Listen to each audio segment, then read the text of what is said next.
Itong isaulog ang solemnidad o pangilin sa pagsaka sa langit sa atong mahal nga inahan nga si Maria, ang iyang body and soul, no, assumed into heaven. Mga igsoon, kining maong selebrasyon usa kini sa 17 celebrations in honor of Mary, ang iyang memorials, feasts, and solemnities.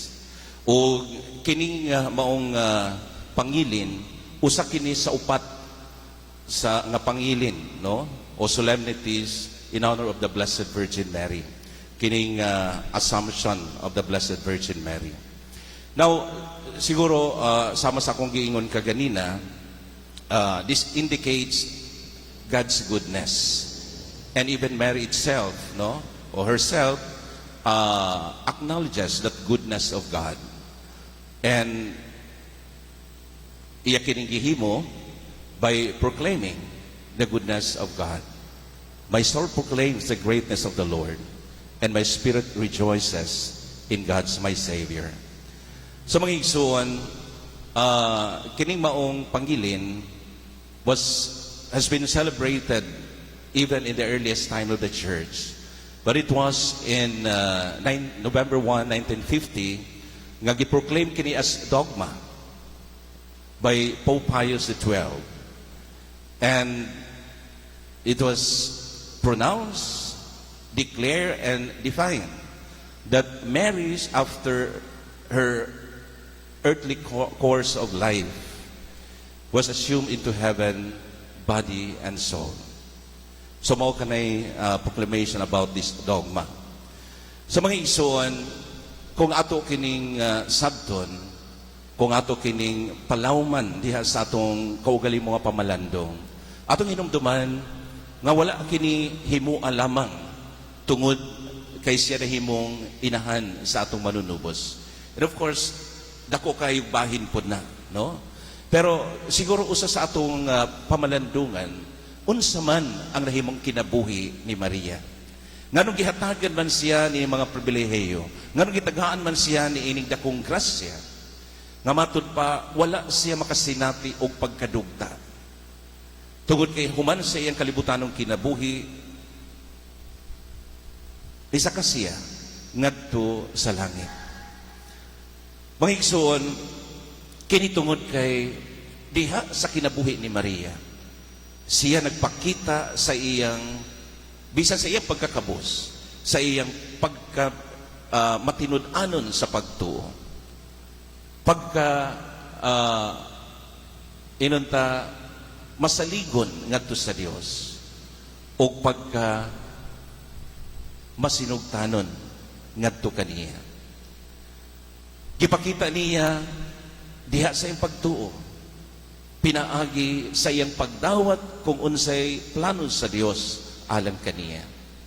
Gidawat niya diha sa iyang kasing-kasing, o iya kining gihimo diha sa iyang pagkatao, diha sa iyang pagkainahan, iyang gihimo ang tanan nga mahimo niyang papel aron siya mahimong kabahin diha sa plano sa Dios, ilabi na sa pagdala sa manunubos. O tulo kabutang ang atong mapamalandungan nining pangilin. Una, this is the fulfillment of God's promise. Kini ang kahimpitan sa saad sa Dios. Unsa may saad sa Dios, nga ang tanan nga mahimo matinud-anon o masinugtanon kaniya, iyang dalhon ngadto sa gingharian. Gani kitang tanan giawhag, dili lang si Maria, kitang tanan giawhag nga mahimong kabahin niya ng gingharian nga iyang giandam kanato. Mao bitaw nga si Kristo kanunay nga nagpahinumdum kanato. Mingon siya, ako ang dalan, kamatuuran ug ang kinabuhi. Kay walay makaadto sa amahan kun dili moagi kanako. Anaa ang unahuna sa Dios nga kitang tanan mahimong kabahin sa iyang gingharian, dili lang si Maria. Apan nakita nato ang kinabuhi ni Maria aron atong sundon, atong puy-an ang iyang kinabuhi, aron kita usab mahimong kabahin diha sa gingharian. Gipakita dinhi kung unsa gayod ang nahitabo And this is the fulfillment of God's promise to His people. Ikaduha mga igsuon, ang gingon nato nga Mary is the model of holiness and obedience. Iyang gipakita diha sa iyang kaugalingon ang kanunay nga balaan nga kinabuhi. Diha sa iyang pagkamasinugtanon kanunay sa kagustuhan sa Dios. Sa iyang pagkamaampuon, sa iyang close relationship with God. O kini, dili lamang tungod sa misyon nga iyang nadawat sa iyang kinabuhi. Diha pa lang sa iyang adlaw-adlaw nga kinabuhi, gipagituman niya kung unsa ang gusto sa Dios, nahimo siyang masinugtanon o gipuy-an niya ang balaan nga pagkinabuhi. Ikatulo mga igsuon, the sign of hopes and redemption.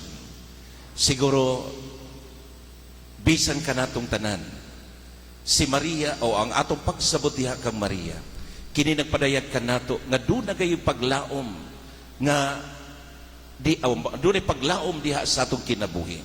Tungod kay ang kaluwasan sa Dios, ang katubsanan natong tanan, kanunay nga giandam niya.